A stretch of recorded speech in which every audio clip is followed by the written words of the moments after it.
Hi, everybody. This is Nicole Bradford, and we're here to talk about what I think is one of the most important topics in transformative technology, which is privacy, ethics, and data ownership as it relates to these really powerful technologies that measure, stimulate, and influence the human mind. And so our guest today is Maya Zuckerman, who is an expert at this, really. She's been working with the IEEE on design and ethics and privacy. And we're going to have a conversation about this. So Maya, would you mind introducing yourself to everybody? Sure. Yeah, my name is Maya Zuckerman. I'm a creative technologist, I think is the best thing to call me, because I work with a lot of different groups. I'm actually a volunteer co-chair of the outreach committee for the IEEE Ethical Aligned Design. So we've got a lot of us working together in these groups, committees, they're working groups, and it's a really interesting initiative, which I'm going to talk about a little bit in a minute. And then day job, I'm currently leading teams in building platforms for social venture and moving into more of the blockchain world in the next few months for sure. So really interested in ethics, and for me it comes in both from the just like pure ethics side, but also from culture. Because at the end of the day, who are we developing these technologies for? How are we actually looking at humanity as a whole when we're developing all these different emergent technologies? And it's, for me, extremely vital, especially these days with technology going so fast. How do we actually stop and think who we are building and how we're building tech that is gonna affect people's lives? And I see it as a vital, important conversation. You know, I'm always interested in how people become attracted to what they're working on. And you and I haven't talked about this. What motivated you to join the volunteer effort at the IEEE on ethics and privacy? So I met Jay Ayoro, is one of their futurists, and he leads the mixed reality committee that I'm also on as well, at the one of the gatherings, actually 2 years like 2 years, we actually met 2 years of the Augmented Worlds Expo, and started getting into these deep conversations about technology in the future and how do we support culture? What happens when we've got tech that is in a zero space, but it's in us already? Like, what happens to humanity then? And we got into this beautiful, deep conversation. And one of the things that I would definitely congratulate with Augmented World Expo is its openness to discuss these matters. What happens to humanity? What does it mean to be human when we evolve in that way? And also be okay to actually sound some alarms. Hey, this is not a simple, hey, let's just do it. It's more, let's sit with the gravity of what we're creating and be very humble on one side, but also responsible. And then after 2 years of having this great conversation with Jay, I asked, can I join? And he said, yes, we need more people to take on initiatives. And I got into that. I was on 2 committees, and then I was invited to co-chair the outreach committee. One of our success stories so far is we've launched a really effective survey on women in AI. So we actually ask women a very, very long survey, and we get like over 300 responses, which is actually pretty big for the amount of questions that were there. So that's kind of how I got into that. Oh, that's great. And so, as you know, with transformative technology, with the conference and the academy and our ecosystem, our mandate or who we serve, we seek to serve entrepreneurs and innovators who are leveraging technology for mental health, emotional well-being, human thriving. And so these are people who are either currently building transformative technology products or they want to. So it's something that's going to happen for them in the next year to 2 years. And so they're getting to know the space and getting to know people. Or we also have a lot of people who are either investors, want to invest in the space, or people who are looking for companies to join. And so, the thing that makes us different than any other community that is around this space is that, we serve people who will be building products and services in some capacity or another, either as, the lead team or an employee, or even as an advisor slash investor. So I would love, can you tell us, like, what are some of the things that people should do? How should they approach, thinking through ethics and privacy in this space? Maybe just like two or three things to keep in mind. Yeah, I'm kind of drawn to think of, because I've been in the space of actually understanding all the wearable technology that is coming into the space around meditation, Muse, and all of these other great devices. And there is that, we want to do good. We want to create a product. And I'm not picking on Muse in any way, but we want to create a product that enhances our capabilities of being in mindfulness or doing good for ourselves, but also at the same time, we are harnessing information, very private information. So what are the steps to, if we're looking at privacy, to actually really, really protect that space? Like, like the Graham with one of the panels before the workshop is Graham Moffat, who's the Chief Regulatory Officer over at Muse, is going to talk about how they get consent for their research studies, and how they really think about that too. So I'm so glad you mentioned them, because they work to be very responsible with the data, which is very different than some of the other companies out there that are kind of hoovering up every single thing that they can, whether they can use it or not. It's a very different philosophy. So I'm so glad you brought that up. Yeah, I mean, it's definitely a different philosophy. And also, I think I'm going to bring the blockchain into it. Not that the blockchain is the solution to everything, but it's another ledger of how do I keep my privacy and allow people or agents or groups that I believe, that I know that are saying who they are is true, and have that agreement, that smart contract with them, and say, this is what I'm okay to release.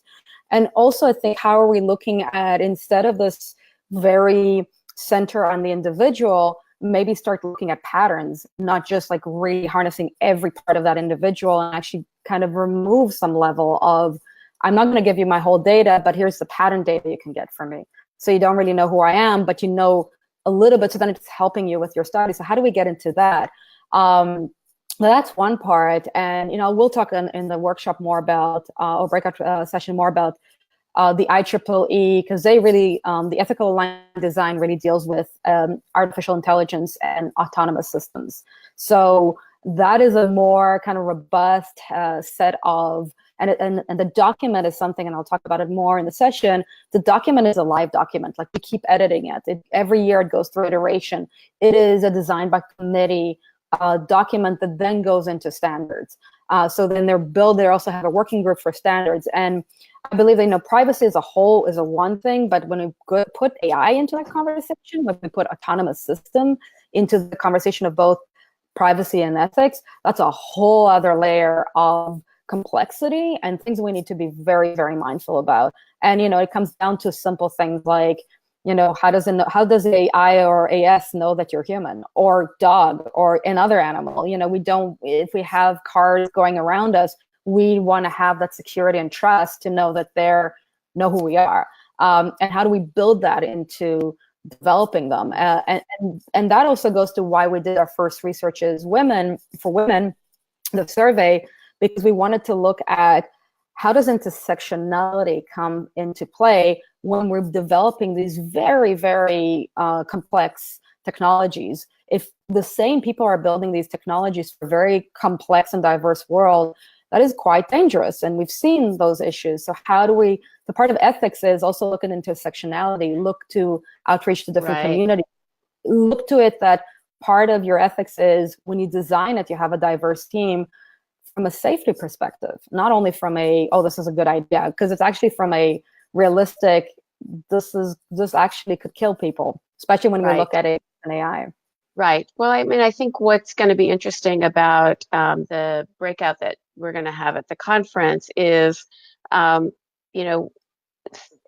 a group, the people in the room thinking through having a framework to think about privacy and ethics as it relates to transformative technology, but also thinking through what would be the ones that are relevant and appropriate for our sector. Now, the thing Mm-hmm. about transformative technology is that it cuts across all of the exponential technologies. So there is AI in this sector. There are wearables in this sector. There is, like there's everything, psychological profiling in this sector. It's like everything, every exponential technology out there, from 3D printing to AI to networks and computing to bioinformatics, like all of it has an application in this space. And so I think I'm really excited about having this at the conference because, as a part of being really good stewards of this sector with transformative technology with the lab and the academy, it also means that we need to initiate these conversations so that people are thinking about it. And also, there's always also the balance between between not thinking at all about these types of things and overthinking it so much that no one does anything. And so, like, really finding the balance between the two so that innovation can keep moving forward. Mm-hmm. But, it's also done thoughtfully. Yeah, yeah, and I'll bring that more into the conversation. But even the ethical aligned design almost has like their three laws of robotics. In a new kind of 21st century way. So I think actually building some of that code within a company, so that is the company's true north, but not making it too complex. So that is something within, especially with startups. Like, the great thing about startups is you get to build the whole culture from zero.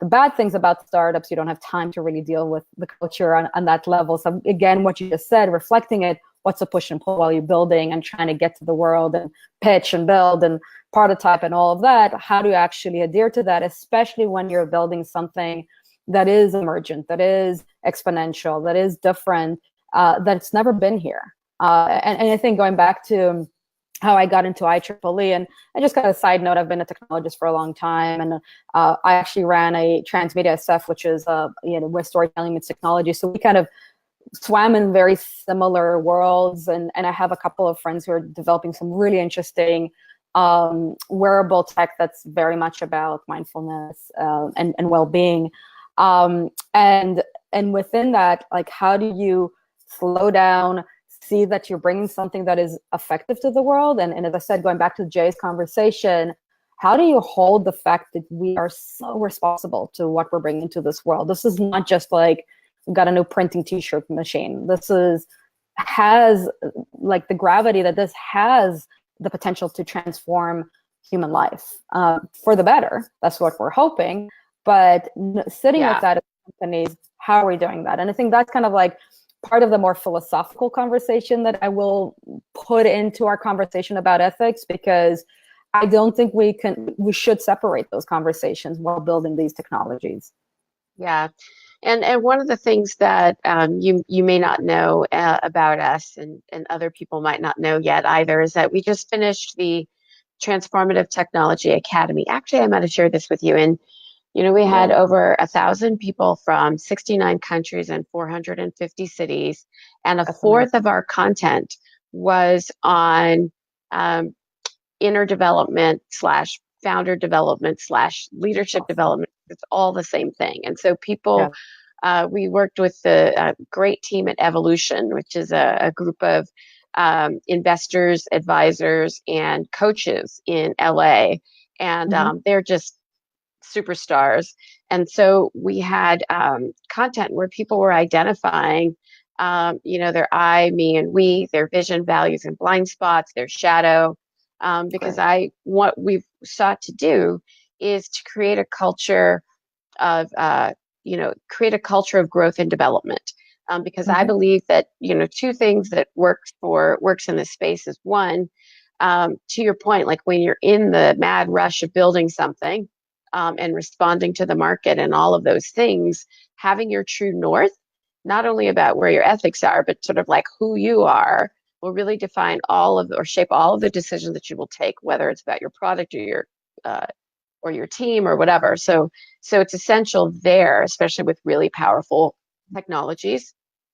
And then the second part is that if you have done this work, the likelihood of you being able to build a team and to maintain a team that can actually accomplish what the startup is set out to do is higher than if you haven't had that. So I think that complements the workshop that you're going to be doing a great deal. Wonderful. I'm so happy to hear, because I believe that is essential, and it's something I bring into building any company and working with any company. And as I said, especially when building exponential technology, we have to sit with how important this is. We can't just like go, oh, this sounds cool. If we're building it from that space, that is, it might not work, and the other side, it might actually create more harm. Yeah. So if we want to, sit with these technologies and understand what we're doing, and I think that was my conversation with Jay, and I came up with an article from it called now I don't remember the name exactly, the Fear and Awe of our techno-utopias. And awe because it was Augmented Worlds Expo, but also awe, like how are we're building amazing things. We need to be in awe and cultivate it, but we also need to look at our shadow of what we're bringing in, how we're bringing in, who's not at the table. I always ask that, who's not at the table? Or who are we representing that cannot speak? And it could be future generations, that could be nature, all of that. If we're only just speaking for ourselves, we're building things, and especially we're trying to create transformational technologies. If we're building them only for ourselves, we need to dig in and say why. Why are we doing that? So, yeah, totally. One of the things that where I'm I wouldn't say I'm a little contrarian, but one of the things that I think is because of where I sit, I see everything that's coming. Like if it's coming, I see it.